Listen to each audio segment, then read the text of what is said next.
Wilbur and Orville Wright were American inventors and pioneers of aviation. In 1903, the Wright brothers achieved one of the first flights with a powered, sustained, and controlled airplane. They surpassed their own milestone 2 years later when they built and flew the first fully practical airplane.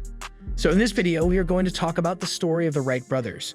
The video is going to be amazing, so make sure you stick to the end. The Wright brothers' early years. The Wright brothers' biography begins in our hometown, Dayton, Ohio. Both Wilbur and Orville Wright were active children, inventing machines, toys, and kites. Living in Dayton, they visited their uncle's farm and were introduced to many tools. Their parents were Susan Corner Wright and Milton Wright. The family had 5 children.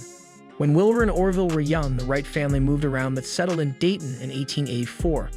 Their father, Milton Wright, traveled as a preacher and often brought back toys for his children.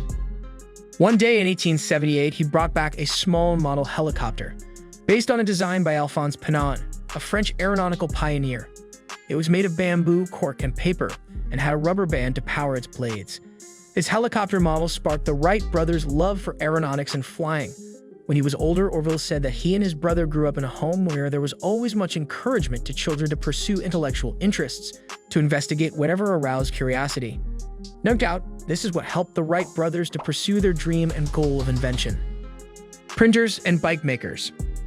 The 2 eldest Wright brothers had left their hometown and were struggling to get by on their own. Faced with the economic depression of the early 1880s, young Wilbur and Orville had no real reason to believe that they wouldn't struggle as well, Jacob says. While the 2 boys were living at home, their father instilled in them strong family values and mistrust of the outside world. This respect for family sustained the inventors throughout their intertwined careers and as they created the world's first airplane. Soon, the Wrights found they had a knack for entrepreneurship. They began a printing business, producing editions of various local papers and church pamphlets. Notably, they published the Dayton Tatler, a local newspaper oriented toward the African-American community and edited by Paul Laurence Dunbar, who went on to become a renowned poet. Dunbar and Orville had been friends in school, and they kept in touch as young adults. Growing up, the Wrights also learned to work with tools, a skill they received from their mother. She was the one who fixed things around the house, breaking the stereotype for women at the time. Their father couldn't hammer a nail in straight, but their mother, who was the daughter of a carriage maker and a wheelwright, she learned to use tools as a young woman, Jacob says. In 1892, about 3 years after her death, Wilbur and Orville opened a bicycle repair shop and applied their handiness to the 2-wheeled transportation craze that was sweeping the country. They opened up a bicycle shop in 1893 and 3 years later made their own bicycles called Van Cleves and Street Clares. While nursing Orville, who was sick with typhoid in 1896, Wilbur read about the death of a famous German glider pilot. The news led him to take an interest in flying. On May 30, 1899, he wrote to the Smithsonian Institution for information on aeronautical research. Within a few months after writing to the Smithsonian, Wilbur had read all that was written about flying. He then defined the elements of a flying machine: wings to provide lift, a power source for propulsion, and a system of control. Of all the early aviators, Wilbur alone recognized the need to control a flying machine in its 3 axes of motion: pitch, roll, and yaw. His solution to the problem of control was wing warping. He came up with a revolutionary system by twisting an empty bicycle tube box with the ends removed. Twisting the surface of each wing changed its position in relation to the oncoming wind. Such changes in position would result in changes in the direction of flight. Wilbur tested his theory using a small kite, and it worked. Before we move on, support us by hitting subscribe and the bell icon to get notified when we post new videos. Now let's get back to our topic. First flight. For 7 years, the brothers had been working toward a grand, larger-than-life invention beginning in 1896 with glider experiments that they conducted while working as mechanics at a bicycle shop in Dayton, Ohio. No one seemed to notice what they were doing. No one seemed to care. In fact, according to Pulitzer Prize-winning author David McCullough, many considered the duo to be crackpots. In 1901, the Wrights sharpened their focus. Trying to overcome the lift problem, they increased the camber of the 1901 glider. They also lengthened its wingspan to 22 feet, making it the largest glider anyone had attempted to fly. But at their new Kill Devil Hills camp, the lift was still only a third of that predicted by the Lilienthal data upon which the wing design was based.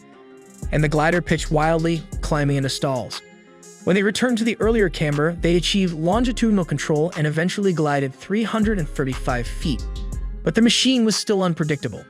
When the pilot raised the left wing to initiate the expected right turn, the machine instead tended to slip to the left.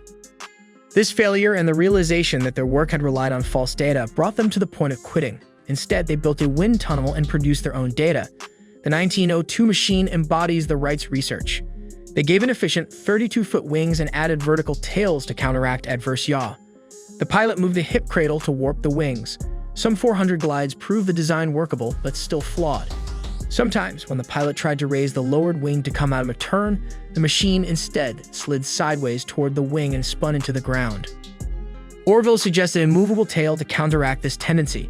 After Wilbur thought to link the tail movement to the warping mechanism, the plane could be turned and stabilized smoothly. If others had thought about steering at all, it was by rudder, a marine analogy unworkable in the air. The Wrights saw that control and stability were related, that a plane turned by rolling. 600 more glides that year satisfied them that they had the first working airplane. In 1903, they would prove it. The brothers were dressed in coats and ties that December morning, a touch of private ceremony for an event that would alter the world. First catapulted takeoff, man's age-old dream of flight becomes a reality.